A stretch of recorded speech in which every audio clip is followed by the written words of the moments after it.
Hello friends, ഇന്ന് ഞാൻ നമ്മുടെ അടുക്കളയിലേക്ക് ഒരു ഓർഗനൈസറാണ് ഉണ്ടാക്കുന്നത്. അപ്പോൾ ഈ ഒരു കാർഡ്ബോർഡിൻ്റെ ബോക്സ് വെച്ചിട്ടാണ് ഉണ്ടാക്കുന്നത്. അപ്പോൾ അധികം പൈസ ഒന്നും ചിലവാക്കാതെ നമുക്ക് വീട്ടിൽ തന്നെ എങ്ങനെ ഒരു ഓർഗനൈസർ ഉണ്ടാക്കുക എന്നുള്ളതാണ് കേട്ടോ കാണിക്കുന്നത്. അപ്പോൾ ഈ ഒരു ഓർഗനൈസർ കിച്ചണിൽ മാത്രമല്ല, നമുക്ക് കബോർഡിലോ അല്ലെങ്കിൽ നമ്മളുടെ റൂമിലോ ടേബിളിലോ ഒക്കെ ഓർഗനൈസറായിട്ട് ഉപയോഗിക്കാം. അപ്പോൾ അതിനായിട്ട് ഞാനിത് ഈ ഒരു കാർഡ്ബോർഡിൻ്റെ ബോക്സാണ് എടുത്തിട്ടുള്ളത്. ഇത് ഗ്ലാസിൻ്റെ ഒരു സെറ്റിൻ്റെ ബോക്സ് ആയിരുന്നു കേട്ടോ. അപ്പോൾ ഇങ്ങനെ നീളത്തിലുള്ള ബോക്സാണ്. അതിൻ്റെ ഉള്ളിൽ ഇത് ഓരോ ഗ്ലാസിൻ്റെ സെപ്പറേഷനാണ്. അത് ആ ഒരു കാർഡ്ബോർഡ് ഞാൻ എടുത്ത് മാറ്റുന്നുണ്ട്. അപ്പോൾ ഈ ഒരു കാർഡ്ബോർഡ് ബോക്സിന് ഞാൻ മാസ്കിംഗ് ടേപ്പ് വെച്ചിട്ടൊന്ന് ചുറ്റും ഒട്ടിച്ച് കൊടുക്കുന്നുണ്ട്. ഒന്നും കൂടി ഒന്ന് സ്ട്രോങ് കിട്ടാൻ വേണ്ടിയിട്ടാണ്, പെട്ടെന്ന് അത് കീറിപ്പോവാതൊക്കെ നിൽക്കാൻ വേണ്ടിയിട്ടാണ് കേട്ടോ. അപ്പോൾ ഇതേപോലെ മാസ്കിംഗ് ടേപ്പ് ഒട്ടിച്ചിട്ടുണ്ട്. അപ്പോൾ അതുകൊണ്ട് തന്നെ കുറച്ചൊരു സ്ട്രോങ് ആയിട്ട് നിൽക്കും. പിന്നെ നമുക്ക് ഈ ഒരു കാർഡ്ബോർഡിൻ്റെ ബോക്സ് ഇതേപോലെ തന്നെ യൂസ് ചെയ്യാം. പക്ഷെ നമ്മൾ അടുക്കളയിലൊക്കെ വെക്കുമ്പോൾ കുറച്ചൊരു കാണാനൊരു ഭംഗി ഉണ്ടായിക്കോട്ടെ എന്ന് വിചാരിച്ചിട്ട് ഇതൊന്ന് ഡെക്കറേറ്റ് ചെയ്യുന്നുണ്ട്. അപ്പോൾ അതിന് വേണ്ടിയിട്ട് ഞാനിത് ആ കാർഡ്ബോർഡിൻ്റെ ഇതേപോലുള്ളൊരു ഷീറ്റ് എടുത്തിട്ടുണ്ട് കേട്ടോ. ഇത് ഞാൻ മീഷോന്ന് എന്തോന്ന് ഓർഡർ ചെയ്തപ്പോൾ അത് റാപ്പ് ചെയ്ത് വന്നിട്ടുള്ളൊരു ഷീറ്റാണ്. അപ്പോൾ ഇതിലിങ്ങനെ ലൈന് കണ്ടില്ല, അത് വെച്ച് ഡെക്കറേറ്റ് ചെയ്യാമെന്നാണ് വിചാരിക്കുന്നത്.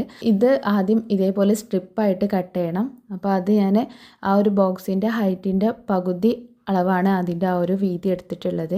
അപ്പോൾ 2 പീസ് വെച്ചിട്ട് ചെയ്യാൻ വേണ്ടിയിട്ടാണ് കേട്ടോ. ആദ്യം ഇതേപോലെ നീളത്തിലുള്ള ഓരോ പീസായിട്ട് ലൈന് വരച്ചിട്ട് ഞാൻ കട്ട് ചെയ്തെടുത്തിട്ടുണ്ട്. പിന്നെ ഈ ഒരു നീളത്തിലുള്ള സ്ട്രിപ്പിൽ നമ്മൾ ഓരോ സ്ക്വയർ പീസസ് കട്ട് ചെയ്യണം.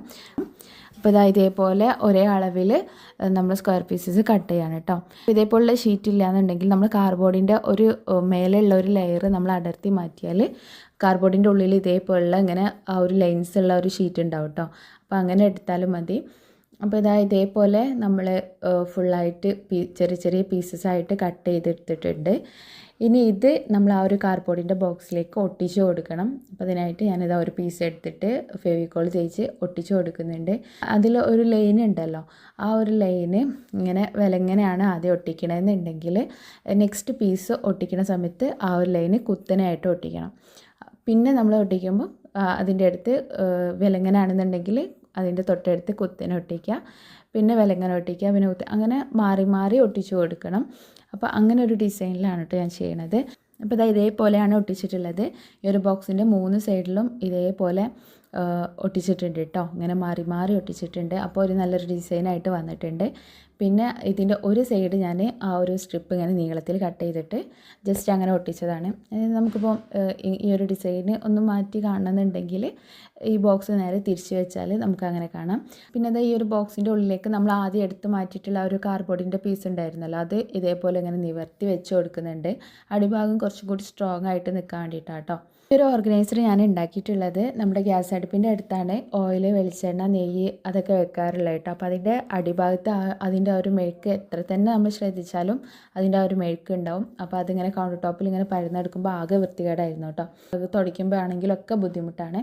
അപ്പോൾ ഇങ്ങനെ ഒരു ഇതുണ്ടെന്നുണ്ടെങ്കിൽ നമുക്ക് ആ ഒരു ബോക്സ് നീക്കിയാൽ മതി. ഈ ഒരു ബോക്സിൻ്റെ ഉള്ളിൽ പേപ്പർ വിരിച്ചിട്ടാണ് ഞാൻ ഇതൊക്കെ വെച്ചിട്ടുള്ളത്. അവർക്കൊന്ന് നമുക്ക് ആ ഒരു പേപ്പർ മാറ്റി കൊടുത്താൽ മതി. അപ്പോൾ ഈ ഒരു ഏരിയ ഇതേപോലെ നല്ല ഓർഗനൈസ്ഡ് ആയിട്ട് നിന്നോളും. എല്ലാവർക്കും വീഡിയോ ഇഷ്ടമായി എന്ന് വിചാരിക്കുകയാണ്. ഇഷ്ടമായിട്ടുണ്ടെങ്കിൽ വീഡിയോ ലൈക്ക് ചെയ്യാൻ മറക്കരുത്. അതേപോലെ തന്നെ നിങ്ങളുടെ അഭിപ്രായങ്ങളൊക്കെ കമൻറ്റായിട്ട് അറിയിക്കണം കേട്ടോ. പിന്നെ ചാനൽ സബ്സ്ക്രൈബ് ചെയ്യാത്തവരാണെന്നുണ്ടെങ്കിൽ സബ്സ്ക്രൈബ് ചെയ്ത് വെക്കുക. ചാനലിലുള്ള മറ്റു വീഡിയോസൊക്കെ ഒന്ന് കണ്ടു നോക്കുക.